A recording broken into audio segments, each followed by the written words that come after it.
मेनू दिखाओ। उपन्यास ऑनलाइन पूरा पढ़े। उपन्यास बिन। उपन्यास स्वर्ग का भक्षण अध्याय 71 खुक्सुआन। गुना प्रिय पाठकों, अधिक अध्यायों के अनुवाद में हमारी टीम की सहायता के लिए यहां दान करें। URL।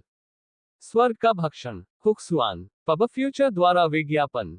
अध्याय 71 खुक्सुआन। वे ताइबाई ट्रेडिंग सेंटर बिल्डिंग में पहुंचे। वे रास्ते में बातें कर रहे थे, इसलिए जुवान युवान ने दृश्यों पर ज्यादा ध्यान नहीं दिया। जब तक उसने ऊपर देखा, वे पहले ही पहुंच चुके थे और उन्होंने विशाल इमारत देखी। गेट 100 मीटर चौड़ा था, चहल पहल से भरा हुआ, फिर भी व्यवस्थित था। दीवार के बाहर 100 आध्यात्मिक योद्धा पहरे पर थे, जो एक भव्य माहौल बना रहे थे। फुलमून ट्रेडिंग सेंटर इसकी तुलना में बच्चों का खेल जैसा था। पहरेदारों की गुणवत्ता को देखते हुए आप अनुमान लगा सकते हैं कि अंदर के लोग सभी शक्तिशाली योद्धा थे। आखिरकार ये लड़ाकू ड्रैगन संप्रदाय के अंतर्गत मुख्य शहर है। बाय ने जुवानयुवान की जानकारी बताने के लिए कृतज्ञता सुनी। उसने उत्तर दिया, मुझे धन्यवाद देने की कोई आवश्यकता नहीं है। मैं आपको केवल वही बताती हूँ जो मुझे पता है। युवा मास्टर जुवानयुवान, क्या आप हमें दोस्त मानते हैं? बाय मुस्कुराए।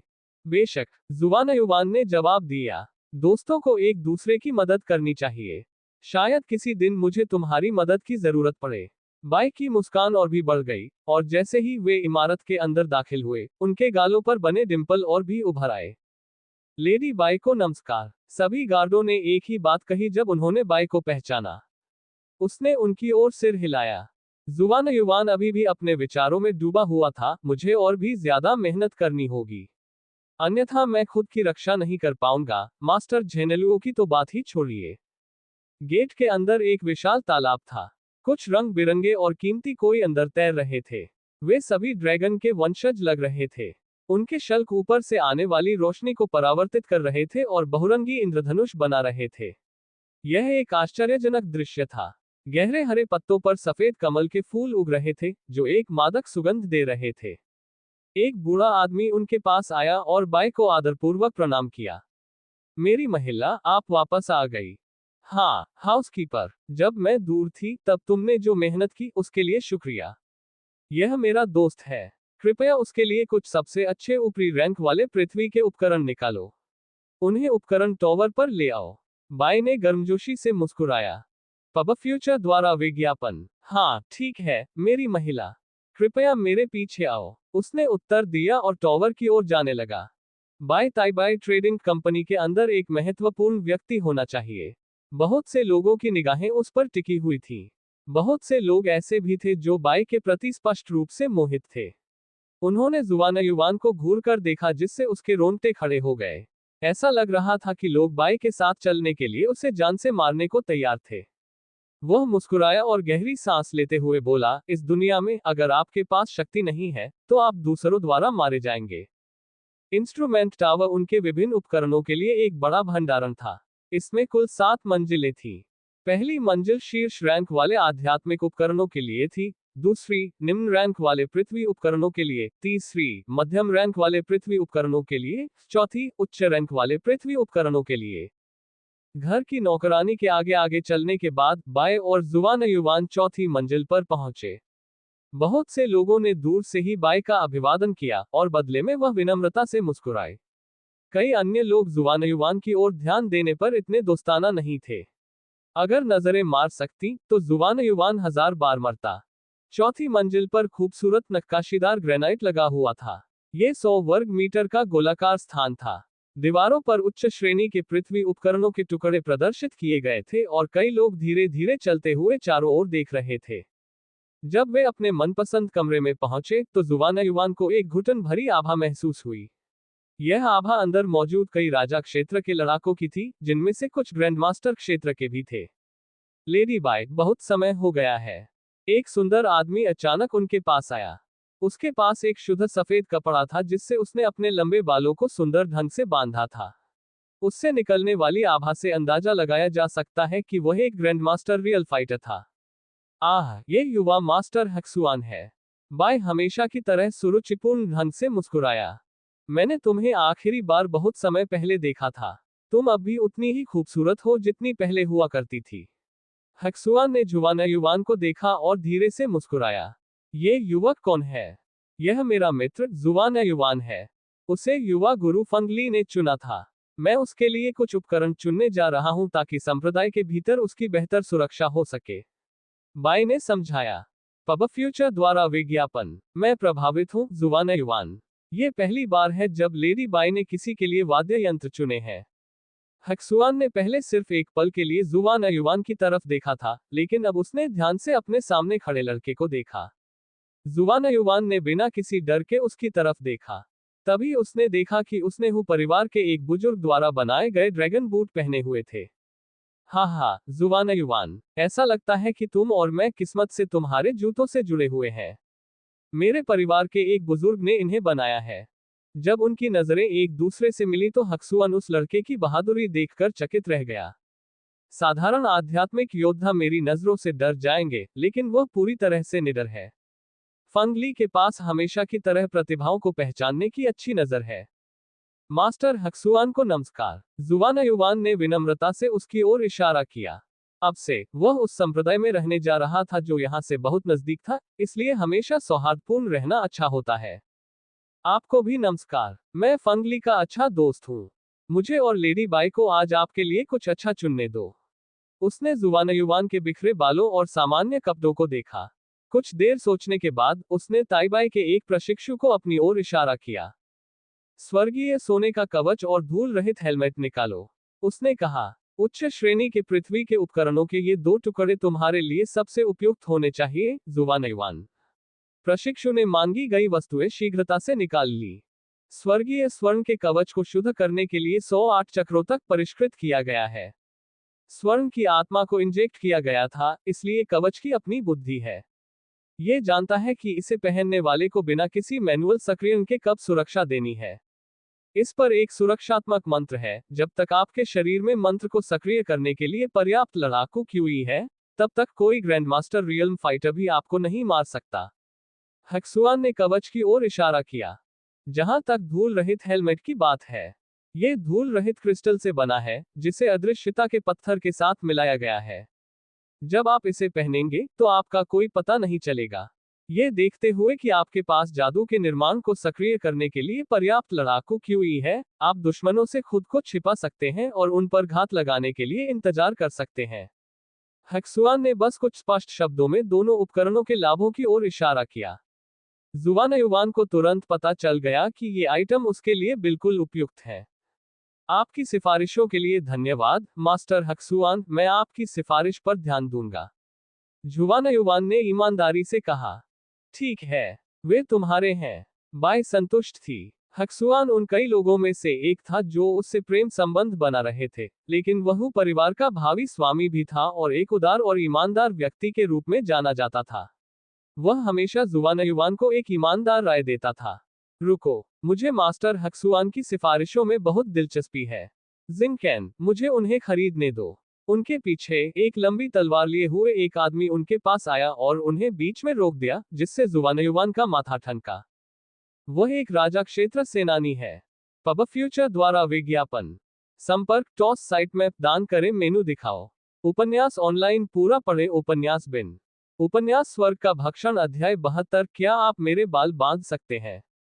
गुणा प्रिय पाठकों, अधिक अध्यायों के अनुवाद में हमारी टीम की सहायता के लिए यहां दान करें। URL। स्वर्ग का भक्षण। क्या आप मेरे बाल बांध सकते हैं? पब फ्यूचर द्वारा विज्ञापन। अध्याय 72। क्या आप मेरे बाल बांध सकते हैं? जिंगकेन, अगर मुझे सही से याद है तो पिछले साल की मेरिट की सूची में आप 6ठे नंबर पर थे। हक्सुआन ने उसे प्रशंसा से देखा। जिंगकेन युवा था, लेकिन वह पहले से ही राजा सेनानियों के क्षेत्र में कदम रख चुका था। निश्चित रूप से वह एक महान प्रतिभा था। सूची में शीर्ष 10 में स्थान पाने वाले सभी लोगों के पास एक शक्तिशाली समर्थन था।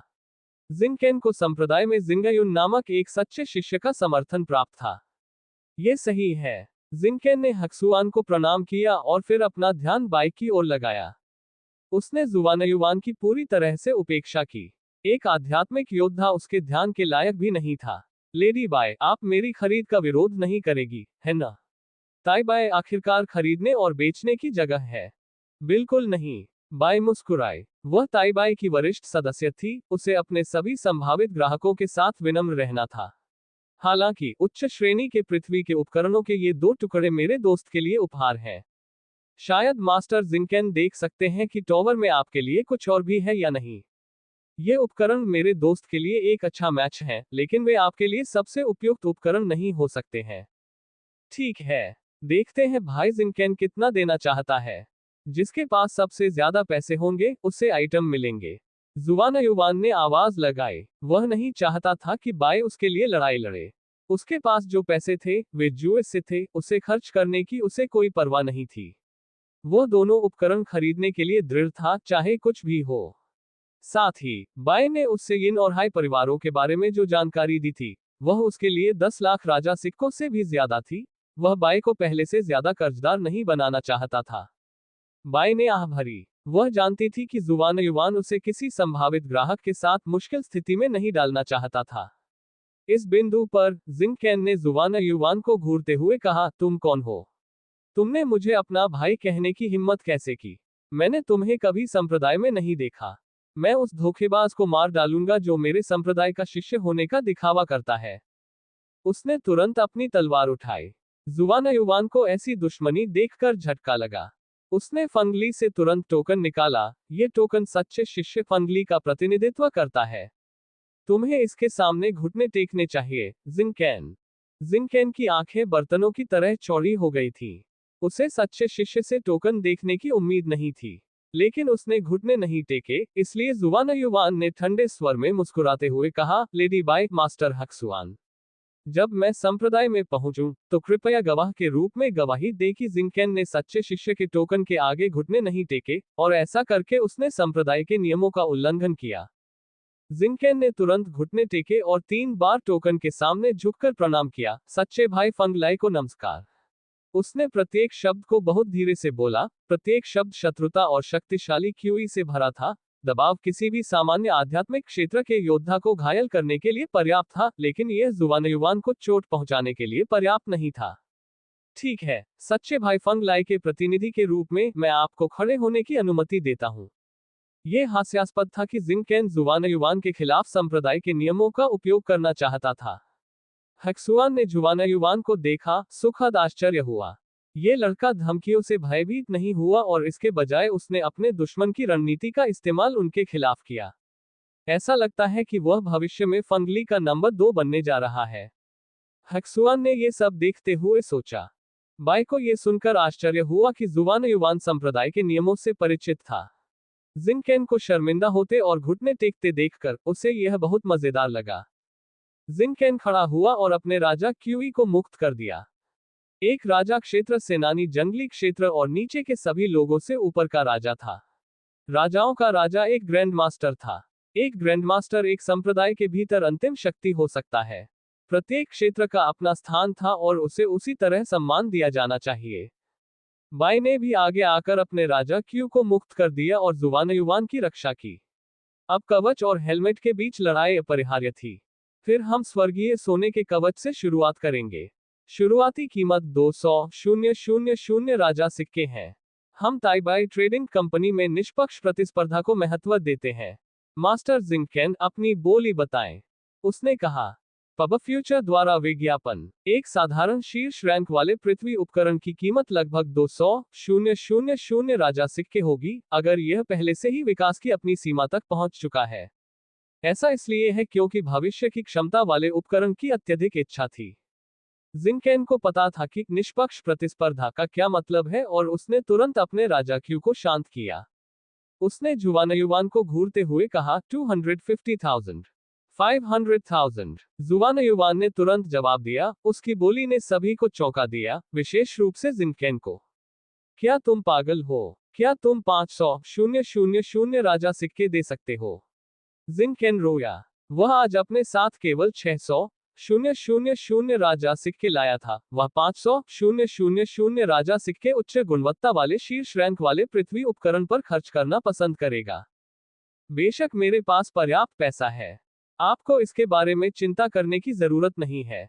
जुवान युवान मुस्कुराया। जुए की बदौलत अचानक उसके पास बहुत सारा पैसा आ गया, लेकिन ये रकम जिंगकेन को डरा नहीं सकी। मैं देखूंगा कि डिस्प्लेस हेलमेट के लिए लड़ने के लिए आपके पास कितना पैसा बचा है। जिंकेन ने तुरंत कवच छोड़ दिया। ताइबाई के एक प्रशिक्षु ने जुवान युवान को कवच दिया।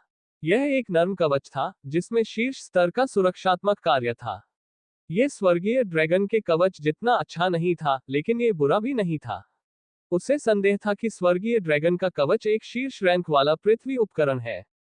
उसने तुरंत कवच पहन लिया। चारों तरफ से हल्की सुनहरी रोशनी फैल गई। जुवान युवान अचानक एक सुंदर युवक की तरह दिखने लगा।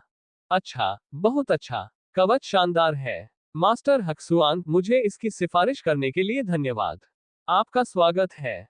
हक्सुआन मुस्कुराया। वह डेस्टलेस हेलमेट के लिए बोली देखने के लिए उत्सुक था। डेस्टलेस हेलमेट की शुरुआती कीमत भी 200,000 किंग कॉइन है। बाई ने फिर से घोषणा की। उनके आसपास के कई लोगों ने पहले ही बोली प्रतियोगिता पर अपना ध्यान केंद्रित कर लिया था। उस आध्यात्मिक योद्धा को देखो। क्या वह खुद को शर्मिंदा नहीं कर रहा है? इस तरह से पैसे बर्बाद कर रहा है। क्या उसके पास हेलमेट खरीदने के लिए पैसे बचे हैं? फंग लाई के पास भी 1 मिलियन नहीं है ना? हाँ, तुम सही हो। फंग लाई ने शायद उसे पैसे दिए होंगे। पब फ्यूचर द्वारा विज्ञापन। जिंकेन ने अपना मुंह खोला। 300,000 राजा सिक्के। जुवान युवान ने जिंकेन की बात को नजरअंदाज किया और हेलमेट पकड़े हुए प्रशिक्षु के पास गया। उसने हेलमेट लिया और बाई की ओर वापस चला गया और मुस्कुराया। लेडी बाई, क्या तुम मेरे बाल पीछे बांध सकती हो? दर्शकों में गपशप की आवाज गूंज उठी। लड़के की हिम्मत कैसे हुई लेडी बाई से बाल बांधने के लिए कहने की? वह तो हाँ नहीं कहेगी। लेकिन बाई ने भी मुस्कुराकर कहा, बेशक। घटनास्थल पर और अधिक गपशप फैल गई। जिंकेन गुस्से में था। उसने जुवान युवान की ओर गुस्से से उंगली उठाई। हेलमेट अभी तुम्हारा नहीं है। इस पर जुवान युवान ने ठंडे स्वर में उत्तर दिया, 500,000 राजा सिक्के। यदि आप इससे खुश नहीं हैं, तो आप अधिक कीमत क्यों नहीं देते? 50,000 और डालो, मैं तुम्हें हेलमेट दे दूंगा। बोलो, बोलो। जिंकेन गुस्से से लाल हो गया। उसे यकीन नहीं हो रहा था कि जुवान युवान के पास इतना पैसा है। मुझे पता है कि तुम लेडी बाई के दोस्त हो। क्या वह तुम्हारे लिए पैसे देगी? अगर तुम्हारे पास पैसे हैं, तो तुम क्यों नहीं दिखाते? जिंकेन ने क्रूरता से कहा। घटनास्थल पर बहुत से लोग बाई के प्रशंसक थे। अगर जुवान युवान बाई को उसके लिए पैसे देने देता है, तो उसे उनकी सारी नफरत झेलनी पड़ेगी। यहां तक कि हक्सुआन भी भौंचक्का रह गया। उसे जुवान युवान पसंद था, लेकिन अगर उसने बाई का पैसा इस पर खर्च किया, तो जुवान युवान को उसे जवाब देना होगा। जुवान युवान ने हंसते हुए अपना क्रिस्टल निकाला। क्या तुम्हारे पास ये देखने के लिए आंखें हैं? फिर उसने 10 लाख राजा सिक्कों वाला क्रिस्टल ताइबाई के एक प्रशिक्षु को दे दिया। बाई ने आह भरते हुए कहा, वह मुझे पहले से ही सारा पैसा वापस दे रहा है। फिर उसने जुवान युवान से हेलमेट लिया और सावधानी से उसके बालों को हेलमेट में बांध दिया। उसकी हरकतें सुंदर और आकर्षक दोनों थीं। दर्शकों में से कई युवा जुवान युवान से ईर्ष्या करते थे, यहां तक कि जिंकेन भी ईर्ष्या करता था। वह ताइबाई ट्रेडिंग सेंटर आया था क्योंकि उसने सुना था कि बाई वापस आ गई है, लेकिन उसके साथ एक आदमी था। वह उस आदमी को डराना चाहता था जिसे वह वापस लेकर आई थी, लेकिन इसके बजाय उसे उसके द्वारा अपमानित किया गया। अब उसे उस महिला को देखना था जिसकी वह प्रशंसा करता था। उसने अपना खोया हुआ हेलमेट उस आदमी को पहना दिया जिसने उसे अपमानित किया था। दूसरी ओर हक्सुआन अत्यंत शांत और संयमित था। हेलमेट पहनने के बाद जुवान युवान और भी ज्यादा खूबसूरत दिखने लगा। ऐसा लग रहा था जैसे अचानक उसकी सफाई हो गई हो और उस पर जमी सारी गंदगी और धूल गायब हो गई हो। धन्यवाद, लेडी बाई। मुझे अभी भी कुछ और चीजें खरीदनी है और मैं लेडी बाई की राय जानना चाहता हूँ। मास्टर हक्सुआन, अलविदा। जुवान युवान ने अपनी नई खरीदी गई चीजें पहन रखी थी और वह एक सुंदर और मासूम युवक की तरह दिख रहा था। अलविदा। हक्सुआन प्रसन्नता से हंसा। पब फ्यूचर द्वारा विज्ञापन। संपर्क टॉस साइट में दान करें मेनू दिखाओ। उपन्यास ऑनलाइन पूरा पढ़े उपन्यास बिन। उपन्यास स्वर्ग का भक्षण अध्याय 73 3 तावीज। गुणा प्रिय पाठकों, अधिक अध्यायों के अनुवाद में हमारी टीम की सहायता के लिए यहां दान करें। URL। स्वर्ग का भक्षण 3 तावीज। पब फ्यूचर द्वारा विज्ञापन। अध्याय 73 3 तावीज। जुवान युवान और बाई साथ साथ चलते रहे। उनके आसपास के लोग जुवान युवान को घूर रहे थे और उसकी किस्मत को कोस रहे थे। बाई ने आह भरते हुए कहा, मास्टर जुवान युवान, हम दोस्त हैं, आपको इन उपकरणों के लिए भुगतान करने की जरूरत नहीं है। अगर आप तैयार हैं तो मैं अभी भी आपको उपकरण उपहार में दे सकती हूँ। जिंकेन भी इसके लिए आपको दोषी नहीं ठहरा सकता, उसने कहा। लेडी बाय, दोस्ती एक सहजीवी रिश्ता होना चाहिए, न कि एक तरफ से जबरन वसूली। भले ही जिंकेन मुझसे न लड़े, फिर भी मैं उनके लिए भुगतान करूंगा। मैं आपकी दयालुता के लिए बहुत आभारी हूँ। मुझे आपको जानकर खुशी हुई, जुवान युवान ने दयालु और नर्म आवाज में कहा। जुवान युवान, तुम समझ नहीं रहे हो। संप्रदाय के भीतर 1 मिलियन किंग सिक्कों का आदान प्रदान बहुत सारे योग्यता अंकों के लिए किया जा सकता है। फिर आप तकनीक प्राप्त कर सकते हैं या अपने प्रशिक्षण में सहायता के लिए समय आयाम में अभ्यास कर सकते हैं। ये वो चीजें हैं जो आप संप्रदाय के बाहर पैसे से भी नहीं पा सकते। लेडी बाय, जुवान युवान ने पास से गुजर रहे लोगों पर नजर डाली और अपनी आवाज कम की। आपको क्या लगता है कि मैंने इन परिवार के नौकर को क्यों मारा, जबकि उसने मुझ पर पहले हमला नहीं किया था? आपको क्या लगता है कि उसने इतनी मेहनत से मेरा पीछा क्यों किया? आप समझदार हैं। आपको पहले ही इसका कुछ हिस्सा अनुमान लगा लेना चाहिए था। बाय का दिल धड़क उठा। यिन परिवार की स्वर्गीय ड्रैगन की तकनीक। कोई आश्चर्य नहीं कि उसकी सारी हरकतें ड्रैगन जैसी थी। लेकिन मैं उसके आसपास स्वर्गीय ड्रैगन की आभा को कैसे महसूस नहीं कर सकती? क्या हो रहा है? बाय ने सोचा। उसे लगने लगा कि जुवान युवान और भी रहस्यमय होता जा रहा है। ठीक है, जुवान युवान, तुम आगे क्या खरीदना चाहते हो? लड़ाई के तावीज, शक्तिशाली आक्रमण या बचाव दोनों के लिए। मैंने अभी एक जगह देखी है जहां उन्हें बेचा जा रहा है। क्या हम जाकर देखें? शे गांव में लड़ाई विस्फोट के तावीज की वजह से जीती गई थी। वे लड़ाई में बेहद महत्वपूर्ण थे। बाय मुस्कुराए। उसे उसकी बारीकियों पर ध्यान देने की आदत पसंद आई। तो फिर मेरे पीछे आओ, उसने कहा। जुवान युवान ने सड़कों पर उसका पीछा किया। वे ताइबाई ट्रेडिंग सेंटर की विशाल इमारत से दूर होते जा रहे थे, लेकिन उन्होंने अभी भी ताइबाई एस्टेट नहीं छोड़ा था। जुवान युवान को पत्थरों पर बहते पानी की आवाज सुनाई दे रही थी। उसे धीरे धीरे कुछ छोटे तालाबों के बगल में एक हरा बांस का खेत उगता हुआ दिखाई दे रहा था। कोई मछलियां इन छोटे तालाबों में तैर रही थी और पेड़ों में पक्षी गा रहे थे। यह एक शांगरी-ला था। जाहिर है, आम ग्राहक इस जगह में प्रवेश नहीं कर पाएंगे। पब फ्यूचर द्वारा विज्ञापन। वे एक लकड़ी के घर के पास पहुंचे। अंदर धूपबत्ती की खुशबू आ रही थी। जुवान युवान ने गहरी सांस ली और खुशबू ने उसके दिमाग को शांत कर दिया। लेडी बाय, ये कौन सी जगह है? वह मुस्कुराए और एक बार फिर अपने गालों के गड्ढे दिखाए। मैं यहीं रहती हूँ। जुवान युवान आश्चर्यचकित था। क्या हम तावीज खरीदने नहीं जा रहे हैं? हम यहाँ क्यों हैं? बेशक, तुम्हें तावीज देने के लिए। बाय ने हंसते हुए अपनी लड़ाई की अंगूठी से एक बर्फ नीला तावीज निकाला। ये बर्फ का तावीज है। जब आप इसे अपनी क्यूई से सक्रिय करते हैं, तो यह एक शीर्ष राजा क्षेत्र के योद्धा को तुरंत मौत के घाट उतार सकता है। भले ही उनके पास शक्तिशाली उपकरण हो, फिर भी उनके पास खुद का बचाव करने की शक्ति नहीं होगी, उसने कहा। उसने बर्फ का ताबीज जुवान युवान के हाथ में थमा दिया। फिर उसने एक भूरे रंग का ताबीज निकाला। ये हवा का ताबीज है। तुम इसे पहनकर हवा के साथ उड़ सकोगे। राजा लड़ाके भी तुम्हारा साथ नहीं दे पाएंगे। फिर उसने एक सुंदर सुनहरा ताबीज निकाला। ये सुरक्षा का ताबीज है। ये ढाल की तरह काम कर सकता है। जब तक इसकी शक्ति का उपयोग नहीं किया जाता, तब तक आप ग्रैंडमास्टर दायरे के लड़ाकों से भी सुरक्षित रहेंगे। तीनों तावीज ग्रैंडमास्टर श्रेणी के आइटम हैं। उन्हें रख लें। वे मेरे द्वारा आपको दिए गए उपहार हैं। अगर आप इस बार पैसे की बात करेंगे तो मैं बहुत नाराज हो जाऊंगी। मार्शल आर्ट की दुनिया में हर चीज की तरह तावीजों को भी अलग अलग श्रेणियों में रखा गया था। सबसे कम आध्यात्मिक श्रेणी थी, फिर वे जंगली, राजा, ग्रैंडमास्टर और शाही श्रेणी में आते थे। ये सभी बहुत महंगे थे। ग्रैंडमास्टर श्रेणी के तावीजों की कीमत कम से कम 100,000 राजा सिक्कों के बराबर थी। जुवान युवान को पता था कि उसके साथ बहस करना ठीक नहीं है, इसलिए उसने ताबीज ले लिए और मुस्कुराया। बढ़िया, अब मैं और कुछ नहीं कहूंगा। चूंकि सब कुछ तय हो चुका है, इसलिए मुझे विदा लेकर संप्रदाय की ओर चल देना चाहिए। भाई फंगली मेरा इंतजार कर रहे होंगे। मुझे वाकई उन्हें देर नहीं करनी चाहिए। बाई ने आंखें घुमाते हुए नाराज होने का नाटक किया। यहाँ तुम्हारे रहने के लिए एक जगह है। मैं तुम्हें यहाँ इसलिए लाई हूं ताकि तुम कुछ दिन यहाँ रह सको। अगर तुम थोड़ी देर से भी आओगे तो कोई बात नहीं। जुवान युवान ने कड़वाहट से मुस्कुराते हुए कहा, कोई बात नहीं, समय महत्वपूर्ण है। मैं चीजों में देरी नहीं करना चाहता। मैं जितनी जल्दी संप्रदाय में पहुंचूंगा, उतनी ही जल्दी मैं प्रगति करना शुरू कर पाऊंगा।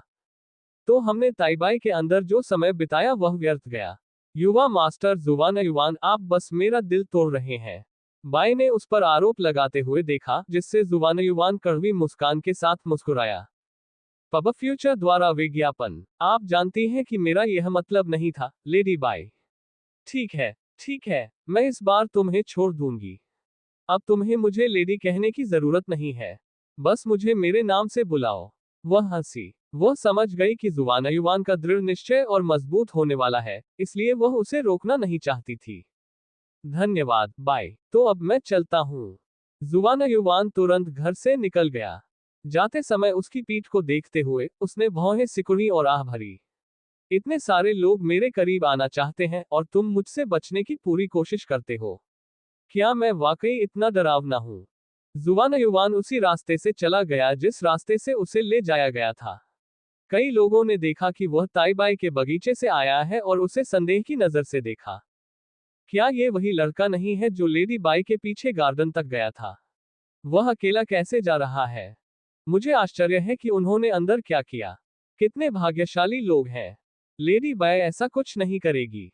इतने सारे पुरुषों ने उसका दिल जीतने की कोशिश की है, वह इस लड़के के लिए क्यों गिरेगी? रुको, ये कैसी गंध है? यह अगर की लकड़ी है। मैंने सुना है कि लेडी बाई का घर अगर की लकड़ी से बना है। क्या वह उसके घर के अंदर था? लानत है। ये बच्चा बहुत आगे निकल गया है। मुझे पहली नजर में ही पता चल गया था कि मैं उससे नफरत करता हूँ। चलो उसका पीछा करते हैं और उसे सबक सिखाते हैं। अच्छा, हम उसे बता देंगे कि कुछ चीजें हैं जिन्हें उसे नहीं छूना चाहिए। जुवान युवान ये तो नहीं समझ सका कि वे क्या कह रहे थे, लेकिन वह स्पष्ट रूप से वातावरण में शत्रुता महसूस कर सकता था। मुझे यहाँ से चले जाना चाहिए, उसने सोचा। जैसे ही वह ताइबाई परिसर से बाहर निकला, उसने हक्सुअन को देखा, जो बाहर जाने वाला था। हक्सुआन ने जुवानयुवान से अगर की खुशबू को सूंघा और उसकी आंखों में एक जटिल भाव चमक उठा, लेकिन थोड़ी देर बाद वह खुशी से हंसा। जुवानयुवान, मैं हमेशा फंगली से मिलने के लिए संप्रदाय में जाता हूँ। मैं तुमसे भी मिलना सुनिश्चित करूंगा। अपनी यात्रा पर ध्यान रखना। धन्यवाद, मास्टर हुक्सुआन। मैं जब भी संप्रदाय में आऊंगा आपका स्वागत करूंगा। मुझे अब जाना होगा, अन्यथा संप्रदाय खुश नहीं होगा कि मैंने देरी की। जुवान युवान जानता था कि हुक्सुआन उसे उस शत्रुतापूर्ण गिरोह से बचाने की कोशिश कर रहा था जो उसका पीछा कर रहा था, इसलिए वह उसे जोर से जवाब देने के बाद चला गया। पब फ्यूचर द्वारा विज्ञापन, संपर्क टॉस साइट में दान करें, मेनू दिखाओ। उपन्यास ऑनलाइन पूरा पढ़े। उपन्यास बिन उपन्यास स्वर्ग का भक्षण, अध्याय 74, हत्यारे। गुणा प्रिय पाठकों, अधिक अध्यायों के अनुवाद में हमारी टीम की सहायता के लिए यहां दान करें। URL: स्वर्ग का भक्षण, हत्यारे। पब फ्यूचर द्वारा विज्ञापन, अध्याय 74, हत्यारे। क्या वह संप्रदाय का शिष्य है? मैंने उसके बारे में कभी नहीं सुना। क्या तुमने नहीं कहा था कि तुम उसे सबक सिखाना चाहते हो? चले जाओ, मैं आत्महत्या नहीं करने जा रहा हूँ। तुम क्यों नहीं चले जाते? कोई आश्चर्य नहीं कि वह लेडी बाई के इतने करीब है। हक्सुआन ने जुवान युवान के साथ अपनी संक्षिप्त बातचीत में बताया कि वह लड़का संप्रदाय का एक शिष्य था। उसने ऐसा इसलिए किया क्योंकि उसे पता था कि शत्रु गिरोह जुवान युवान पर हमला करने से हिचकिचाएगा। आखिरकार कोई भी संप्रदाय को भड़काना नहीं चाहता था। बाई ने दूर से ये सब देखा और उसने हक्सुआन द्वारा जुवान युवान के लिए किए गए काम की प्रशंसा की। वह मास्टर फंग लाई के बराबर है। हक्सुआन और उसका बूढ़ा नौकर फिर एक साथ इमारत से बाहर निकल गए। बूढ़ा आदमी खुश नहीं था। युवा मालिक, क्या आप चाहते हैं कि मैं उसे मार डालूं? अगर लड़का लेडी बाई के करीब आ गया तो यह अकल्पनीय होगा। हक्सुआन ने भौहें सिकोड़ी। एकदम चुप रहो। लेडी बाई ऐसी किसी बात के लिए मुझसे घृणा करेगी। मैं देख सकता हूं कि जुवान युवान ईमानदार और सम्माननीय है। लेडी बाई के लिए उसके मन में कोई बुरी मंशा नहीं है। उस पर हमला करने से कुछ भी अच्छा नहीं होगा। जुवान युवान एक दिलचस्प किरदार है और उसका भविष्य उज्जवल है। भले ही मैं लेडी बाई से बहुत प्यार करता हूं, लेकिन मैं उसके प्यार के लिए घृणित तरीकों का इस्तेमाल करके नहीं लड़ूंगा। समझ गया, युवा स्वामी। जुवान युवान को राहत मिली कि हक्सुआन ने उसकी समस्या हल कर दी। उसे नहीं पता था कि उसके आगे एक बड़ी समस्या थी। उसने ईस्ट का रिकॉर्ड निकाला। इसमें फाइटिंग ड्रैगन्स के शहर से संप्रदाय तक के मार्ग का पूरा विवरण था। वह पूर्व दिशा से शहर छोड़कर बादलों तक पहुंचने वाले सबसे ऊंचे पर्वत की ओर बढ़ गया। पब फ्यूचर द्वारा विज्ञापन। ड्रैगन बूट्स की मदद से उसे ऐसा महसूस हुआ जैसे वह बिना अपनी ताकत खर्च किए ही उड़ रहा हो। शहर के बाहर एक घना जंगल था, जिसके अंदर कई शक्तिशाली जानवर रहते थे और उनमें से अधिकांश कम से कम एक महारथी योद्धा जितने शक्तिशाली थे। हालांकि उसके शक्तिशाली उपकरणों की सभी आभाओं के साथ जंगली जानवरों ने उसे परेशान करने की हिम्मत नहीं की, और उसने उन्हें परेशान न करने का भी फैसला किया। संप्रदाय में जाना आसान नहीं है। खतरनाक जंगल के बाद पार करने के लिए अभी भी कई पहाड़ थे और अनगिनत लोग सिर्फ संप्रदाय तक पहुंचने की कोशिश में मर चुके थे। इस मार्ग का उपयोग करने वाले प्रत्येक व्यक्ति के मन में एक लक्ष्य था, एक शक्तिशाली मार्शल आर्ट व्यवसाय बनना, लेकिन हर कोई संप्रदाय का शिष्य नहीं बन सकता। उन्हें पहले खतरनाक जंगल से अपना रास्ता बनाना होगा। जुवान युवान एक ड्रैगन की तरह हवा में तैर रहा था। वह बड़ी तेजी से संप्रदाय की ओर बढ़ रहा था। अचानक एक ठंडी धातु की रोशनी उसकी ओर चमकी। जुवान युवान को प्रतिक्रिया करने का समय भी नहीं मिला, किसी ने उसके लिए घात लगा रखा था। मैं मरने जा रहा हूं, यह विचार उसके मन में आया। लेकिन उसका नया कवच अचानक एक चमकदार सुनहरी रोशनी से चमक उठा, और ठंडी रोशनी को एक ढाल ने रोक दिया। एकमात्र नकारात्मक बात यह थी कि उसकी क्यूई का एक तिहाई हिस्सा पहले ही खत्म हो चुका था। हक्सुआन द्वारा सुझाए गए उपकरण बहुत प्रभावी थे। उनकी क्यूई की बड़ी मात्रा का उपयोग करने के बावजूद उन्होंने वास्तव में उनकी जान बचाई थी। कौन है ये? उसे महसूस हो गया कि 6 जंगली लड़ाके उसे घेर रहे हैं। वे सभी काले कपड़े पहने हुए थे और सिर से पैर तक ढके हुए थे। हत्यारे। किसी ने उसे मारने के लिए हथियारों को किराए पर लिया था। सबसे उचित संदिग्ध कुया बियुए जियांग तियानकु या जियाओटियन होंगे। ओई लालच, मैं अपनी क्यूई से कवच को बनाए नहीं रख सकता। भक्षण तकनीक वास्तव में कमजोर है। उसे एक प्रहार से बचाव के लिए मेरी क्यूई का एक तिहाई हिस्सा खर्च हो गया। जुवान युवान ने मन ही मन शाप दिया। मैं अब केवल भाग सकता हूं। मुझे कवच दो। क्या बकवास है। भक्षण तकनीक के बिना आपकी क्यूई पूरी तरह से खत्म हो गई होती। क्या आपने हथियार नहीं देखा? यह एक मध्यम श्रेणी का पृथ्वी यंत्र है। पब फ्यूचर द्वारा विज्ञापन। जुवान युवान की आलोचना सुनकर लालच भड़क गया। भक्षक सम्राट इसका पूर्व स्वामी था, ये किसी को भी अपना अपमान करने नहीं देता था। लेकिन जुवान युवान, वर्तमान स्वामी, हमेशा वही कहता था जो वह चाहता था। भागने की कोई जरूरत नहीं है, मैं तुम्हें और क्यूई दूंगा। मैं इन लोगों की देखभाल आसानी से कर सकता हूँ। जुवान युवान ने बुदबुदाते हुए कहा, ऐसा लगता है कि मैंने सारा पैसा एक अच्छी चीज पर खर्च कर दिया है।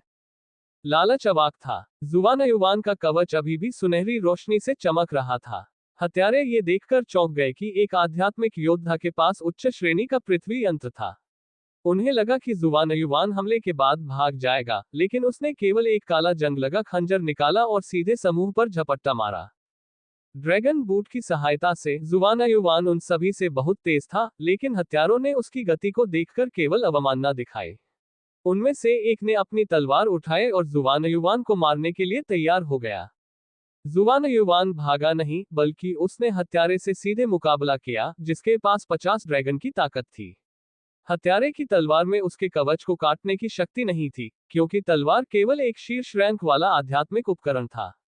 ये कवच की सुरक्षा को नहीं तोड़ सकता था। लेकिन खंजर आसानी से हत्यारे के पेट में घुस गया। एक ही घूंट में उसका जीवन सार समा गया। 6 हत्यारों में से जो व्यक्ति तुरंत मारा गया, वो समूह में सबसे कमजोर था। हम मिलकर उसे मार डालेंगे। मैं देखूंगा कि उसके बाद उसके पास खुद को बचाने के लिए कितनी क्यूई बची है। समूह के नेता ने कहा। वह एक मध्यम श्रेणी का पृथ्वी क्रॉसबो पकड़े हुए एक आदमी था जिसने शुरुआती हमला किया था। उसने क्रॉसबो में एक बोल्ट लगाया और सीधे जुवान युवान पर निशाना साधा। एक हल्की क्लिक के साथ बोल्ट हवा में टूट गया और वायुमंडल को चीर दिया। अन्य 4 हत्यारों ने इस अवसर का उपयोग किया और जुवान युवान पर भी हमला किया। जुवान युवान अपनी जगह पर डटा रहा, अपनी जान जोखिम में डालकर उनसे लड़ा। उसने अपने खंजर से एक और हत्यारे पर हमला किया। बोल्ट को एक बार फिर कवच ने रोक दिया। उन्होंने जो तलवारें इस्तेमाल की, वे कवच पर एक भी निशान नहीं बना सकी। दूसरी ओर रहस्यमय खंजर बेहद तेज और घातक था। जुवानयुवान ने तुरंत दूसरे हत्यारे को छेद दिया और उनके जीवन सार का उपयोग उसकी क्यूई को फिर से भरने के लिए किया गया। नेता ने कहा, कुछ गड़बड़ है। लेकिन अचानक जुवानयुवान ने एक और खून खांसकर बाहर निकाला। कवच पर रोशनी मंद पड़ने लगी और उसने जल्दी से ताकत बढ़ाने वाली गोली खा ली। हा, मैं सोच रहा था कि आध्यात्मिक क्षेत्र के योद्धा के पास इतनी क्यूई क्यों होगी। उसे अभी मार डालो। उसे सांस लेने में तकलीफ न होने दो। उसे मार डालो। नेता चिल्लाया और एक और क्रॉसबो बोल्ट से जुवानयुवान को गोली मार दी। अन्य दो लोगों ने अपनी लंबी तलवारें लहराई और सीधे जुवानयुवान की ओर दौड़े। पब फ्यूचर द्वारा विज्ञापन। संपर्क टॉस साइट मैप दान करें मेनू दिखाओ। उपन्यास ऑनलाइन पूरा पढ़े उपन्यास बिन। उपन्यास स्वर्ग का भक्षण अध्याय 75 एक आदमी की जिम्मेदारी। गुणा प्रिय पाठकों, अधिक अध्यायों के अनुवाद में हमारी टीम की सहायता के लिए यहां दान करें। URL स्वर्ग का भक्षण एक आदमी की जिम्मेदारी। एड्स बाय पब फ्यूचर। अध्याय 75 एक आदमी की जिम्मेदारी। लानत है, तुम लालची बूढ़े बदमाश। क्या तुम्हें ऐसा करना पड़ा? मैं यहाँ खून की खांसी कर रहा हूँ। जुवानयुवान ने मन ही मन कोसा। वह चाहता था कि लालच उसे हत्यारों के सामने घायल दिखाए, लेकिन वह वास्तव में घायल नहीं होना चाहता था। लेकिन चाहे वह कितना भी दुखी क्यों ना हो, उसने फिर भी खंजर को कसकर पकड़ लिया और स्वर्गीय ड्रैगन की मुट्ठी का इस्तेमाल किया। गर्दन पर 2 छोटे घाव लगने से 2 हत्यारे मर गए और उनका जीवन सार समाप्त हो गया। जुवानयुवान ने आश्चर्य की भावना के साथ सांस ली। बूढ़ा बदमाश बहुत ताकतवर हो रहा है। पहले तुम केवल तभी उनका जीवन सार चूस पाते थे जब खंजर को मूठ तक घुसाया जाता था, अब तुम्हें बस एक छोटा सा घाव चाहिए। बेशक, मुझे अन्यथा यादों की उत्पत्ति खरीदने की क्या जरूरत है। लालच ने कवच में क्यूई इंजेक्ट किया और फिर से चमकदार सुनहरी रोशनी चमक उठी।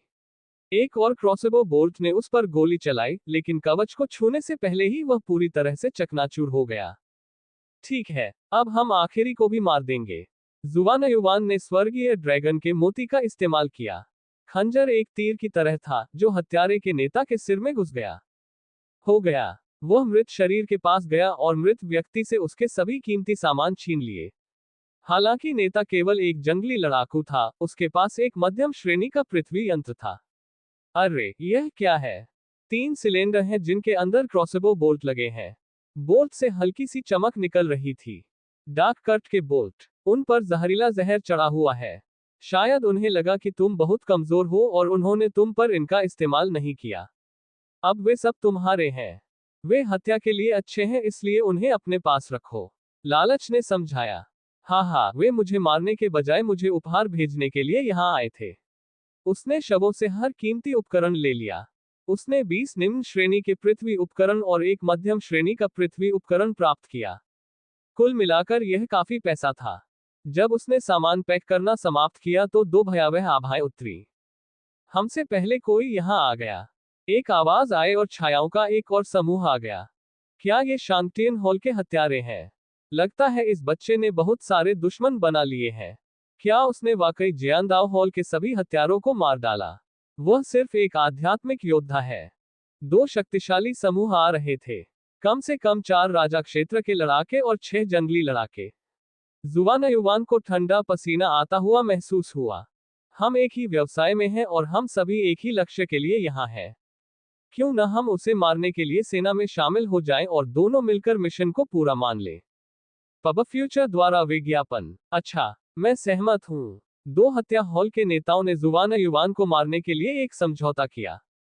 बिना किसी हिचकिचाहट के, जुवानयुवान ने अपने ड्रैगन बूट्स को सक्रिय किया और हवा की तरह भाग गया। राजा सेनानियों ने जब घटनाओं के मोड़ को समझा तो उनके माथे पर बल पड़ गए। उच्च श्रेणी का पृथ्वी यंत्र।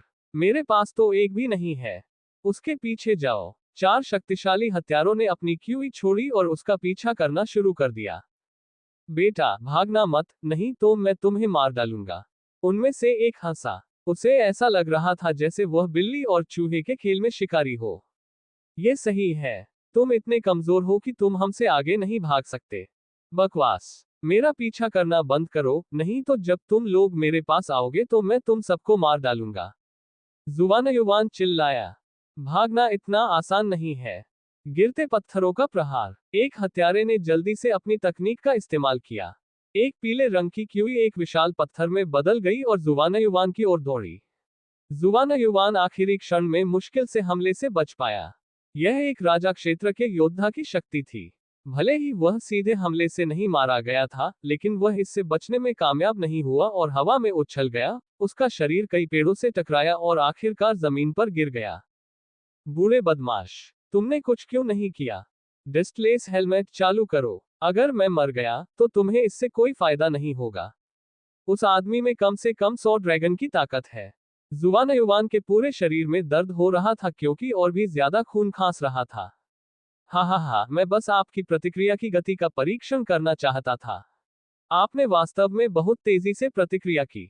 लालच हंसा और डिस्प्लेस हेलमेट को सक्रिय कर दिया। एक ग्रे धुंध ने जुवाना युवान को घेर लिया और वह तुरंत पतली हवा में गायब हो गया। जब हत्यारे जमीन पर पड़े खून के पास पहुंचे तो वे असमंजस में इधर उधर देखने लगे। वह कहाँ चला गया? वह तो बस गायब हो गया। चलो अलग अलग दिशाओं में खोज करते हैं। बच्चा चोटिल है, वह ज्यादा दूर तक नहीं भाग सकता। फिर 4 राजा सेनानी और 6 जंगली सेनानी जुवाना युवान की तलाश में अलग अलग दिशाओं में चले गए। जुवाना युवान ने नेताओं की तरफ घूर कर देखा। छोटे समूह से शुरू करना आसान होगा। उनमें से एक लड़का ही था जिसने उसे घायल किया था। वे खोज करने में जल्दी में नहीं थे। जुवाना युवान ने उनमें से एक को ये कहते सुना, लड़का सिर्फ एक आध्यात्मिक योद्धा है, लेकिन कोई उसे बहुत बुरी तरह से मारना चाहता है। उस पर 100,000 राजा सिक्कों का इनाम है। जिस व्यक्ति ने हमें काम पर रखा था, उसने कहा कि हमें उसकी लड़ाई की अंगूठी वापस लानी होगी। आपको लगता है कि अंदर कीमती खजाना है? पब फ्यूचर द्वारा विज्ञापन। शायद। लड़के की प्रतिक्रियाएं बहुत तेज हैं। वह शायद स्वर्ग की कक्षा की तकनीक सीख रहा है। उसके मरने के बाद हम उसके शरीर की अच्छी तरह से तलाशी लेंगे। क्या तुम इसकी गंध सूंघ सकते हो? ये खून है। ये हमारे बहुत करीब है। वे जुवाना युवान को नहीं देख सकते थे, लेकिन वह उन्हें स्पष्ट रूप से देख सकता था। जुवाना युवान अपने हाथों में विस्फोट का एक क्रॉसबो पकड़े हुए था। यह एक बेहद घातक हथियार था, लेकिन आप इसका इस्तेमाल सिर्फ एक बार ही कर सकते थे। एक बार 8 तीर चला दिए जाने के बाद क्रॉसबो का दोबारा इस्तेमाल नहीं किया जा सकता था। जुवाना युवान ने क्रॉसबो से उनके सिर पर निशाना साधा और लगातार ट्रिगर खींचता रहा। भाड़ में जाओ, तुम सब लोग नरक में जा सकते हो। वह पागलों की तरह हंसा और क्रॉसबो से गोली चलाई। हवा में से लाल रंग के तीर निकले और हत्यारों की ओर बढ़े। तीर लगते ही फट गए। हत्यारे एक पल में मारे गए। उन्हें प्रतिक्रिया करने या भागने का भी समय नहीं मिला। विस्फोटों ने उन्हें एक पल में ही नष्ट कर दिया, केवल जले हुए काले शरीर ही बचे थे। जुवाना युवान को जले हुए मांस से कोई फर्क नहीं पड़ा। उसने जल्दी से शवों से सभी उपकरण और लड़ाई के छल्ले उतार लिए। जुवाना युवान ने मन ही मन सोचा कि ये हत्यारे बहुत संवेदनशील थे। जब वह अदृश्य था, तब वे उसके खून की गंध सूंघ सकते थे।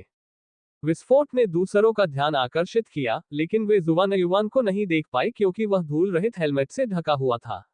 वह मृत हत्यारों के बगल में चुपचाप खड़ा था और पास आ रहे लोगों को खतरनाक नजरों से देख रहा था।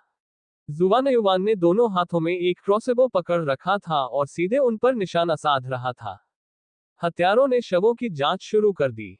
उनमें से एक ने कहा, यह निश्चित रूप से विस्फोट का क्रॉसबो है। बच्चे के पास बहुत कीमती हथियार हैं, कोई आश्चर्य नहीं कि उसकी कीमत 100,000 किंग कॉइन है। हमें बहुत सावधान रहना होगा। लेकिन तब तक बहुत देर हो चुकी थी। ट्रिगर खींचने की आवाज के साथ 2 लाल तीर 2 आदमियों के सिर में घुस गए। उनके शरीर फट गए और फट गए। बाकी लोग ये दृश्य देखकर अचंभित और स्तब्ध रह गए। जुवाना युवान पागलों की तरह हंसा और चिल्लाया, मरो। उसने लगातार क्रॉसबो का ट्रिगर दबाया। लगातार विस्फोटों से बचे हुए हत्यारे मांस के टुकड़ों में तब्दील हो गए। जब उसने काम पूरा किया, तो क्रॉसबो पर जादुई निशान फीके पड़ने लगे और टूटने लगे। जुवाना युवान को हवा में जले हुए मांस की गंध की परवाह नहीं थी। उसने फिर भी उन मृत हत्यारों के बचे हुए हिस्से से सब कुछ लूट लिया। जब भी संभव हो, पैसा लेना एक आदमी की जिम्मेदारी है, उसने सोचा। वहां 30 टुकड़े निम्न श्रेणी के पृथ्वी के यंत्र, 20 टुकड़े मध्यम श्रेणी के पृथ्वी के यंत्र, 30,000 राजा के सिक्के और कई गोलियां और औषधियां थी जिन्हें वह पहचान नहीं पाया। वह उन्हें संप्रदाय को दे सकता था और उन्हें योग्यता अंकों के लिए बदल सकता था। जब उसने अपना सारा सामान पैक कर लिया तो वह सीधे संप्रदाय की ओर चल पड़ा। कोई और यह गारंटी नहीं दे सकता था कि वह हत्याओं से सुरक्षित रहेगा। जितना ज्यादा उसने अनुभव किया, उतना ही वह इस बात से सहमत हुआ कि जीवन में पैसा सबसे महत्वपूर्ण चीज है। अगर उन हत्यारों के पास उच्च श्रेणी के पृथ्वी के उपकरण होते जो उन्हें स्वचालित रूप से सुरक्षित कर सकते, तो वे उसके द्वारा इतनी आसानी से नहीं मारे जाते। पब फ्यूचर द्वारा विज्ञापन संपर्क टॉस साइट मैप दान करें मेनू दिखाओ। उपन्यास ऑनलाइन पूरा पढ़े उपन्यास बिन। उपन्यास स्वर्ग का भक्षण अध्याय 76 जीवन व्यर्थ है। गुना प्रिय पाठकों, अधिक अध्यायों के अनुवाद में हमारी टीम की सहायता के लिए यहाँ दान करें। URL स्वर्ग का भक्षण जीवन बेकार है। पब फ्यूचर द्वारा विज्ञापन अध्याय 76 जीवन व्यर्थ है। जुवान युवान के चले जाने के बाद आसमान से एक छाया तेजी से उतरी। ये बियुए थी और उसने जो देखा उससे वह बेहद दुखी थी। वह वास्तव में जुवान युवान के मृत शरीर को देखने के लिए उत्सुक थी, न कि इसके विपरीत। क्या हो रहा है? वे सब क्यों मर गए? बियुए ने जल्दी से जाकर शवों की जांच की। लड़ाई के बाद की स्थिति को ध्यान से देखने के बाद उसे एहसास हुआ कि क्या हुआ था। उसके पास विस्फोट करने वाले क्रॉसबो हैं, लेकिन राजा सेनानियों को क्रॉसबो से खुद का बचाव करने में सक्षम होना चाहिए। उन्हें इस तरह नहीं मरना चाहिए। बियुए के पीछे कुइया भी एक अन्य मध्यम आयु वर्ग के व्यक्ति के साथ घटनास्थल पर आ गया था। वह व्यक्ति राजा योद्धा से कहीं अधिक शक्तिशाली था। वह स्पष्ट रूप से एक ग्रैंड मास्टर था।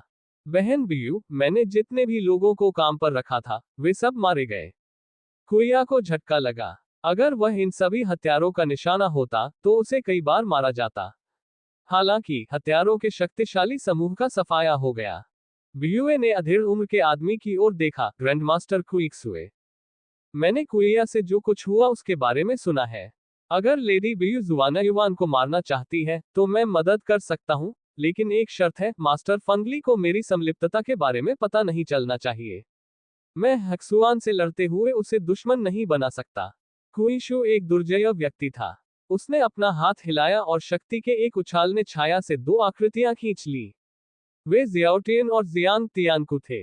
भाई जियाओ, भाई जियांग, तुम यहाँ क्यों छिपकर सुन रहे हो? बियू ने होठों पर मुस्कान के साथ पूछा।